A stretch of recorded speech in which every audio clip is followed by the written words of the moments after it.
मागचा उद्देश म्हणजे जो आम्ही 14 मे 2023ला सकल राजपूत समाजाचा महामेळावा आयोजित केला।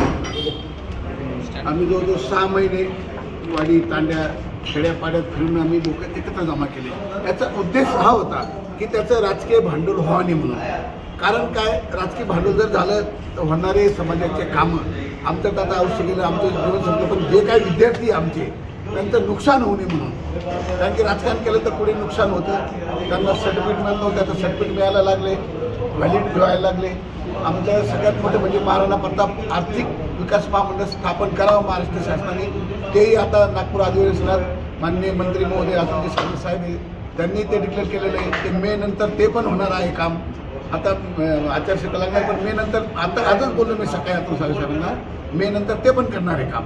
एक विशिष्ट म्हणजे याचं राजकारण कोणी करू नये म्हणून सगळं समाज, प्रत्येक माणूस वेगवेगळ्या पक्षात काम करतो, वेगवेगळ्या काम करतो, शिक्षक संस्था असेल काय असेल, सगळे समाजाचे लोक याचं भांडवल करू नये म्हणून समाज एकत्र आलेला होता। आणि काही लोक त्याचा राजकीय फायदा घेत आहेत म्हणून ते नको पाहिजे।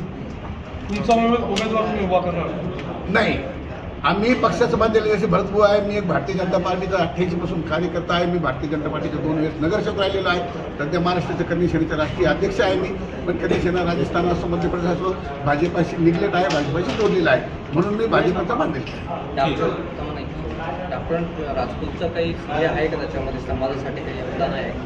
आतापर्यंत तर काही नाही। आता 2-1 वर्ष झाले हॉस्टेल चालू केलेले, पण ते एकट्याने चालवतात। त्याच्यात 5-6 जण जसे भरतभाऊ मदत करतात, बरेच लोक आमचे चांदाजी ते चालवतात, असे 7-8 लोक मिळून ते करताय काम। त्याचं काही समाजासाठी काम नाही, एकट्याचं काही व्यक्ती काम नाही। 88 पासून आपण भारतीय जनता पक्षामध्ये पक्षाने जर तुम्हाला उमेदवारी दिली तर?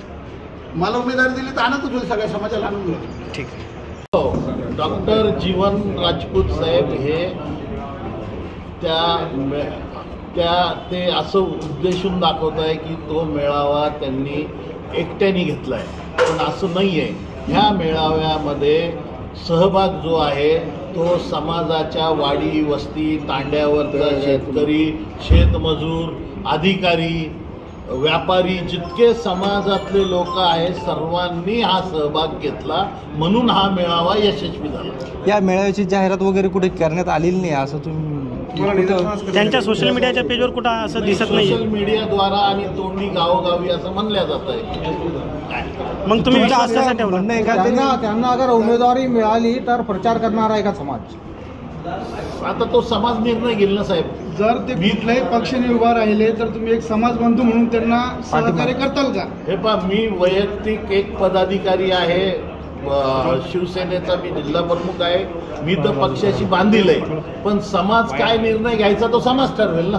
नाही, तुम्ही आव्हान कराल का समाजाला की आपला समाज बंधू उभा राहतोय त्याला सहकार्य करावं असं तुम्ही तुमच्या पक्षाच्या वतीने तुमच्या वतीने असं आव्हान करणार का? नाही, मी माझ्या पक्षाशी बांधील आहे, मी समाजाच्या वतीने मी एक जबाबदारी पदाधिकारी आहे, मी पक्षाच्या सोबत राहणार। पण या माध्यमातून तुम्ही समाजाला काय आवाहन करणार, काय सांगणार? या माध्यमातून मला हेच आव्हान करतोय मी की जो आपण मेळावा घेतला तो आपल्या विशिष्ट उद्देशासाठी आहे, म्हणून ह्या मेळाव्याची दिशा भरकटू नये आणि समाजाने सुद्धा ती दिशा भरकटी देऊ नये, एवढंच मी आव्हान। ते उभे राहिल्यास तुम्हाला काय अडचण आहे याच्यामध्ये? समाजाला काय अडचण आहे? समाजाला काही अडचण नसेल, परंतु त्या मेळाव्याचं त्याला प्लॅटफॉर्म बनवू नये असं मला म्हणायचं। ठीक.